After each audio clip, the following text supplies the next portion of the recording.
एवं फोकस दूरी। अवतल दर्पण का मुख्य फोकस और फोकस दूरी। अब देखो अवतल दर्पण और मुख्य फोकस और फोकस दूरी के बीच हम क्या करेंगे।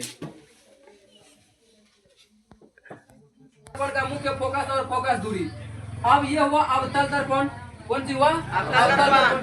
अवतल दर्पण और उत्तल दर्पण को कैसे हम पहचानेंगे। कभी कभी हो जाता है ना अवतल दर्पण उत्तल दर्पण में कैसे हम इसमें डिफाइन करेंगे ये अवतल दर्पण है और कौन ये उत्तल दर्पण है कैसे जानेंगे। अब हम ये प्रैक्टिकल करके बता देते हैं। क्या नाम है। आओ तुम ये अंकित इधर आएगा बताते अवतल दर्पण उत्तल दर्पण अंतर। आ जाओ आ जाओ आ जाओ निकाल जाओ आराम से आ जाओ।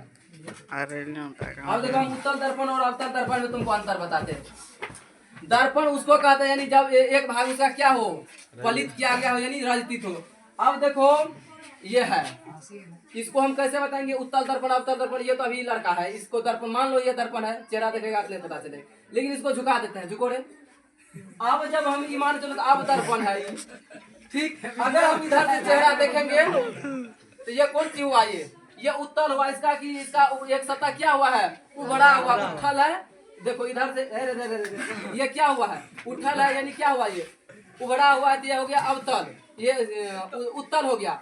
अगर हम इधर से देख रहे हैं ऐसे नहीं रहेगा इधर से देखेंगे तो देखो ये धसा हुआ है नहीं तो धसल का भाग जब रहेगा तो उसको क्या कहेंगे अवतल। यानी जो भाग धसा हुआ रहता है जिस दर्पण का एक भाग धसा रहता है उसको हम क्या कहते हैं अवतल कहते हैं। जो भाग उठा रहता है उसको उत्तल कहते हैं ठीक है। यानी एक भाग क्या है उठा हुआ तो उसको हम उत्तल देंगे। और लुको यानी देखो ये क्या हुआ उभरा हुआ है उभरा हुआ है ना तो ये हो गया कौन दर्पण उत्तल दर्पण। इधर से देखेंगे तो ये धसा है ना पूरा खदगर है इसको हम क्या कहेंगे अवतल दर्पण। यानी अब समझ में आया जाओ ये देखो ये उत्तल दर्पण और अवतल दर्पण। चलो शांत रहो। तो यानी ऐसे करने का मतलब समझो यानी अगर ऐसे कर दिए तो यानी एक शीशा है क्या है शीशा। हम नहीं बता सकते ये उत्तल दर्पण है क्या अवतल दर्पण बता सकते हैं नहीं बता सकते हैं। देखो लेकिन बाबा इधर हम क्या कर दिए पोत दिए पूरा राजनीत कर दिए तो देखो किधर वाला सतह धसा हुआ है ये वाला सतह धसा हुआ है ना तो ये हो गया। अगर ये सतह धसल का सतह रहेगा तो इसको हम कहेंगे अवतल यानी अवतल ठीक है यानी तल दिखाई दे रहा है। अगर इसको ऐसे उल्टा देंगे और इधर से भीतर से ऐसे कर देंगे तो ये क्या हो गया यानी उभरा हुआ है उठल है इसको क्या कहेंगे उत्तल कहेंगे। यानी उत्तल और अवतल समझ में आया। चलिए समझ में आया तो आइए ना हम दिखाते हैं। अवतल दर्पण का मुख्य फोकस और फोकस दूरी किसको कहते हैं। घिंच के पूछेगा 10वां के एग्जाम में तुम घिंच के लिख देना बढ़िया से ठीक ना। घिंच के पूछेगा तुम घिंच के लिखेगा नंबर वो बढ़िया से देगा नहीं तो हम तो तैयार हैं लड़ने के लिए। आइए तो देखो बाबा ये जो है ना ये अब कौन दर्पण है अवतल दर्पण है क्योंकि यहाँ दिखाई नहीं अवतल यानी इसका भीतर का भाग धसल है अवतल। ये एम कहने का मतलब ये हुआ मिरर मतलब क्या होता है दर्पण ठीक ना। इसको हम कहते हैं पॉल यानी ध्रुव कहते हैं। इसको हम क्या कहते हैं मुख्य अक्ष कहते हैं। क्या कहते हैं मुख्य अक्ष या प्रधान अक्ष ठीक। ये जो होता है मुख्य अक्ष और प्रधान अक्ष किसको कहते जानते हो। यानी एक केंद्र को और ध्रुव को मिलाने वाली रेखा को मुख्य अक्ष कहते हैं ठीक ना। अब इसमें तुम लोग ध्यान मत दो अभी मत दो ध्यान। ये देखो किरण है क्या है किरण है और ये पड़ रही है अवतल दर्पण पे। इधर से भी किरण पड़ रही है अवतल दर्पण पे ये भी चल रही है भी मतलब ये समांतर क्रम में जा रही है ठीक ना। आराम से धधैले हुए जा रहा है इधर से पढ़ रही है किस पे अवतल दर्पण पे। अवतल दर्पण पे पढ़ने के बाद एक बार वहां से क्या हो गई है ये लौट गई है यानी परावर्तित हो ये परावर्तन हो गया रिफ्लेक्शन हो गया। परावर्तन होने के बाद कहाँ पे पड़ी है एक ही बिंदु पा करके मिल जाते हैं। एक ही बिंदु पा करके मिल जाती है। मुख्य अक्ष के समांतर चलने वाली किरण अवतल दर्पण पे पड़ने से यानी टकराकर वापस होती है। यानी परावर्तन के बाद मुख्य अक्ष के एक ही बिंदु पे क्या हो गई है अपसृत हो गई। एक ही बिंदु पा करके जमा हो गई। एक ही बिंदु पा करके क्या हो गई है जमा हो गई है। इसी को हम क्या कहते हैं अवतल दर्पण का ये जो है मुख्य केंद्र इसको हम जिस पॉइंट पे जाकर के जमा हुई है इसी को हम क्या कहते हैं फोकस कहते हैं। क्या कहते हैं इसको फोकस कहते हैं। इसको फोकस कहते हैं। इसी को जानते हैं और क्या कहते हैं फोकसांतर भी कहते हैं। नहीं कहते फोकसांतर इसको हम क्या कहते हैं फोकस कहते हैं ठीक। उसके बाद इस फोकस और ध्रुव के बीच में जो बन रही है ना दूरी, इसको हम क्या कहते हैं? फोकस दूरी कहते हैं। क्या कहते हैं? फोकस दूरी कहते हैं। समझ में आया? यानी फोकस और ध्रुव के बीच में जो बन रही है ये दूरी, इसको हम क्या कहते हैं? फोकस दूरी कहते हैं। समझ में आ गया कि ना? समझ में आया? आ गया समझ में। अब देखो ये इसमें भी एक इमोशन जुड़ा हुआ है। तो कैसे?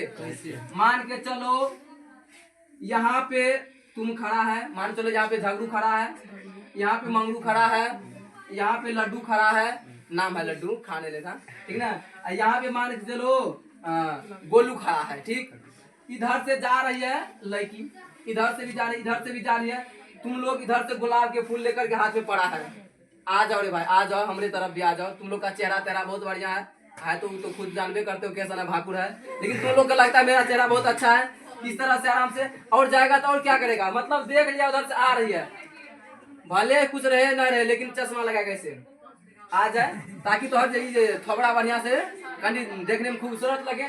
आराम से यहाँ पे खड़ा है, इधर से ये आई लेकर चश्मा लगे ले है, तोरा भी मतलब आराम से तोरा तरफ आकर्षित हुई। लेकिन जब देखा तोरा पास पैसा नहीं है, ठीक ना, दूसरे से उधार मांग रहा है, तब तो ये क्या करता? भाग की तो बाकी बेकारी है, उधर से सीधे भाग जाती है। भाग करके केकरा पास आ जाती है?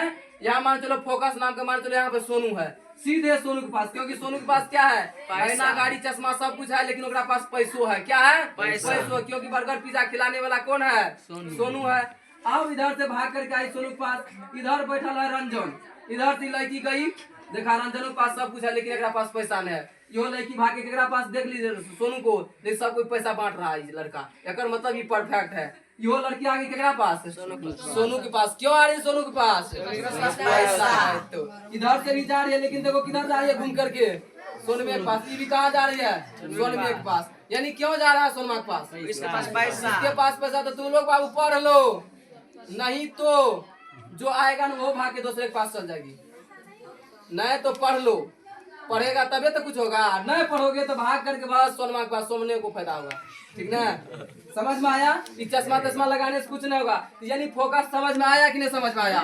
इसमें एक इमोशन भी है। नहीं रुक, चश्मा देखो भाग रहा है। तो ये हुआ मुख्य अक्ष, ये हुआ फोकस, ठीक। ये हुआ ध्रुव, यानी जो भी मुख्य अक्ष के समांतर किरण जा रही है, अवतल दर्पण पे पड़ रही है। अब परिवर्तन के बाद, यानी परिवर्तन के बाद क्या हो रहा है? परावर्तन होने के साथ सीधे पड़ रही है एक ही बिंदु पर, मुख्य अक्ष के एक ही बिंदु पर आकर के अपसरित जमा हो रही है। इसलिए इसको हम क्या कहते हैं? फोकस कहते हैं। जानते हो अवतल दर्पण को दूसरा नाम क्या कहते हैं? अभिसारी दर्पण भी कहते हैं। जानते क्यों? क्योंकि जो भी इस से प्रकाश पड़ता है ना, वो लौट करके एक ही बिंदु पे अपसरित हो जाती है, इसलिए अवतल दर्पण को अभिसारी दर्पण कहते हैं। और जब बोर्ड में पूछता अभिसारी दर्पण तो दिमाग चकरा देता, अभिसारी तो पढ़ किए थे।